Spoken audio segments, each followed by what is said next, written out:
Lily Stefanidis remembers being imprisoned while serving with the Navy, not for something the sailor did, but because of who the veteran is. They actually locked you up behind bars.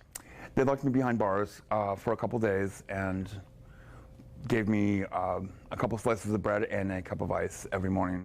For decades in America, being LGBTQ could get you thrown out of the service under the military's homosexual conduct policy. Department of Defense records obtained by NBC News show more than 32,000 vets were forced out since 1980. I'm disgusted. I'm disgusted by that.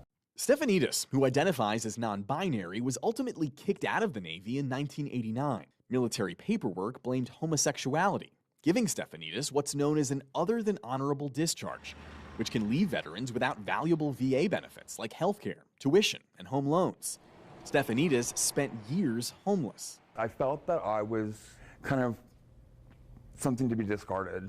This changed you. Absolutely. It absolutely changed me. It altered the trajectory of my life. Gay service members have been thrown out of the armed forces dating back to World War II. But the U.S. officially ended the practice in 2011 with the repeal of Don't Ask, Don't Tell. Today, veterans must apply through the military to get their discharge status upgraded, and separately with the VA to get the benefits they're owed. Neither process is automatic, putting the burden on veterans. In September, the Department of Defense announced plans to proactively review and correct military records for veterans discharged because of their sexual orientation, but only for those discharged during Don't Ask, Don't Tell. And the DoD tells us now, nearly 2 months later, there's still no timeline for when that process will start. As for the VA, records we obtained show its review takes an average of 233 days to determine benefit eligibility. That's too long. We brought our findings to VA Secretary Dennis McDonough.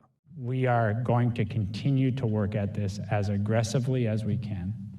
Stefanidis applied for VA benefits in 2019 and finally received them more than 10 months later. But the wait continues for the military to upgrade the veteran's discharge status to honorable. I need my country to tell me that I'm okay. Do you know what I mean? To tell me that I'm equal.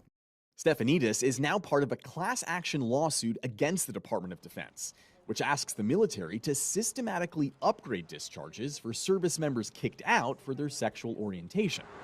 The Pentagon says it doesn't comment on pending litigation. Stefanidis, who has stage 4 prostate cancer, worries waiting much longer won't be an option. I may not live to see the discharge upgrade. How often do you think about that? Well, I wonder every day. I wonder every day. It's this: how much time do I have left? Bigat Shaban, NBC News, San Francisco.